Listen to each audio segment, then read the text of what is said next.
is there any other player apart from Rishabh Pant who's even upcoming, or someone who excites you as much as, say, what a Rishabh Pant did?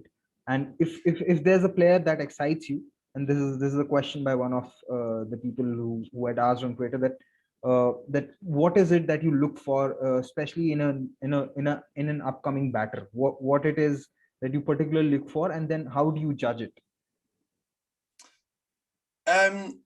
Well, on the first question, I would say that it's certainly not an outsider kind of random choice. I'm not going to be too hipster about it, but a player who I am very, very excited by in T20 cricket is the Lancashire leg spinner Matthew Parkinson, who is, he's been in and around England squads, various formats for a couple of years now, and he's been trying to break in overseas into different tournaments.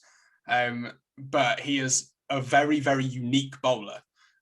He's a leg spin bowler. He is the slowest bowler in the history of the CricViz database, the slowest bowler in the world, the slowest leg spinner in the world, but he spins it more. His average deviation is higher than anyone else in the world at the moment over the last few years.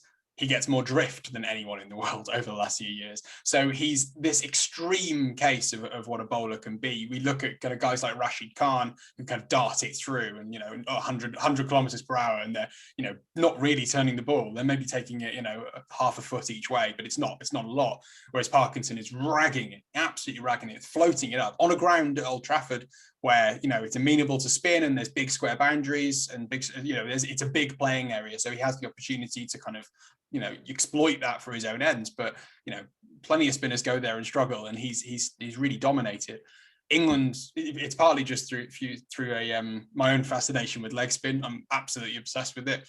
And I find it the most fascinating kind of element of the game to analyze. So I'm always excited when another leg spinner or another wrist spinner comes through, because they are so unique compared to every other kind of cricketer. So seeing guys like Kuldeep Yadav come through and rise and fall, I find obviously quite sad as an individual case, because he does seem to be struggling. But at the same time, his career has been incredibly interesting already, and he's going to have a long time to kind of improve it, both in international cricket and domestically in the IPL. So I think Parkinson could be a kind of an Indian Kuldeep, or he could go on to be, the next Adil Rashid, or, maybe even the next Rashid Khan. I don't think he's that good, but it's more just that he's new and he's interesting and he's strange. I find those kind of players who exist at the margins quite interesting.